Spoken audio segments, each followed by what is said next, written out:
Olá pessoal, tudo bem? Espero que esteja tudo bem com vocês. Hoje a gente vai falar sobre uma alteração que com certeza disparado é a mais comum no dia a dia da ultrassonografia, que é a esteatose hepática, popularmente conhecida como gordura no fígado. E já deixo para vocês aqui no início essa imagem do fígado, né, com esse acúmulo de gordura aí, mudando o aspecto do fígado, né, trazendo esse tom mais amarelado, distribuído ao longo do parênquima, e essa frase aí já falando sobre os problemas que essa gordura no fígado pode gerar, principalmente em graus mais avançados, né, no paciente. Essa imagem aqui representa de um lado o fígado com aspecto normal e o outro com aspecto que foi visto até naquele primeiro momento, né, dessa alteração visual aí decorrente a esse acúmulo de gordura ao longo do seu parênquima, né? A gente vê que até volumetricamente esse fígado que tem um excesso de gordura se encontra realmente alterado. Com essa imagem ilustrativa, nós vamos tentar deixar um pouco mais claro todos os estágios evolutivos, né, desse acúmulo de gordura no fígado que de forma progressiva vai causar lesão. Então a gente vê nesse primeiro momento um fígado saudável e já no último instante aí um fígado com aspecto cirrótico, né, onde já tem uma perca de função, uma perca assim volumétrica importante. Então o fígado perde a sua característica principal aí, que é de extrema importância para o nosso organismo. Inclusive, pessoal, o fígado é extremamente importante no contexto metabólico, né? Ele é responsável por metabolizar medicações, alimentos. Então, são diversas as funções que esse fígado exerce para o nosso organismo se manter em pleno funcionamento. Então, quando a gente tem uma lesão, uma disfunção hepática, o paciente vai ter muitos sintomas, inclusive sintomas de gravidade. Então, falando sobre a imagem propriamente dita, a gente tem aqui no primeiro momento um fígado saudável e aí o paciente começa a ter hábitos alimentares errôneos, né? Tem aquele contexto da obesidade, o sedentarismo e com essa alimentação irregular começa a se acumular gordura, né? A gente começa a classificar como uma esteatose hepática. Essa esteatose, quando ela se agrava, ela vira uma esteatohepatite, ou seja, começa a ter uma inflamação no fígado decorrente a esse acúmulo de gordura que está muito intenso.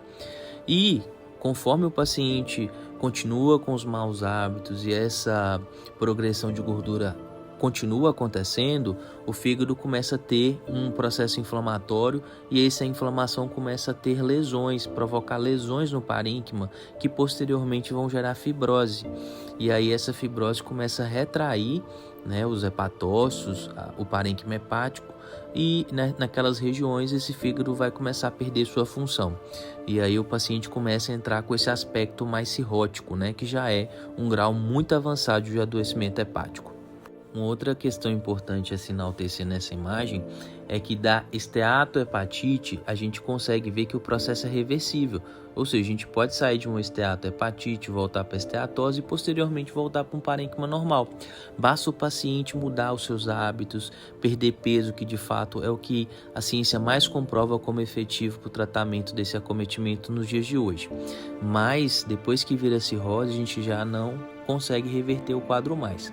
Então quero que fique bem claro para que se você vier com esteatose hepática no ultrassom, fique atento, não desmereça esse acometimento e comece sim a correr atrás da mudança do seu estilo de vida, porque é algo que de fato está acontecendo aí, que está gerando esse acometimento.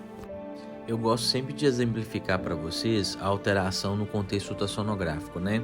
Então aqui a gente vê um fígado com aspecto normal, que é essa tonalidade de cinza mais escurecida, tá? Então esse aqui é o aspecto do parênquima normal do fígado. Já nessas imagens eu tenho aqui a esteatose no grau 1 e no grau 2. A gente nota que tem umas regiões mais esbranquiçadas no grau 1, mas ainda tem regiões aqui com a tonalidade habitual. Além de tudo, a gente vê que tem umas setas aqui que eu coloquei embaixo, que elas demarcam muito bem o limite inferior do fígado, né? No grau 2, a gente nota que o fígado já está de forma mais global, com essa tonalidade mais esbranquiçada. E na seta que eu coloco aqui, justamente falando que a gente ainda consegue ver a parte mais inferior do fígado bem definida. Embora o parênquima esteja mais esbranquiçado, a margem inferior do fígado ainda consegue ser bem definida aí pelas setas. Essa imagem a gente ilustra a comparação aí de uma esteatose grau 2 com a esteatose grau 3. Na esteatose grau 2, as setas aí apontam para a região inferior do parênquima, ainda a gente consegue ver a delimitação dessa região inferior do fígado, né? No grau 3, já não é possível fazer essa definição de forma adequada, além de que o parênquima está difusamente mais esbranquiçado, né? Ou seja, tem um infiltrado de gordura mais significativo desse lado. Nota-se também um alongamento do parênquima na imagem que representa a esteatose grau 3, né? Ou seja, um aumento volumétrico do órgão que, de forma correlacionada com os exames laboratoriais, pode sim inferir uma esteatohepatite. Então, pessoal, fiquem atentos, né, a isso, porque eu vejo alguns pacientes desmerecendo esse diagnóstico, falando, é uma gordurinha no fígado, e foi visto aí ao longo do vídeo que é algo que de forma progressiva causa um prejuízo enorme para o paciente. Este diagnóstico está relacionado aí a essas alterações metabólicas no contexto do colesterol, inferindo que o paciente não está fazendo boas escolhas, né, em relação à sua saúde, tanto no contexto alimentar quanto no contexto de atividade física, né? Então, uma vez diagnosticado, o paciente deve sim, de imediato, mudar no seu estilo de vida para que esse processo regrida até se normalizar.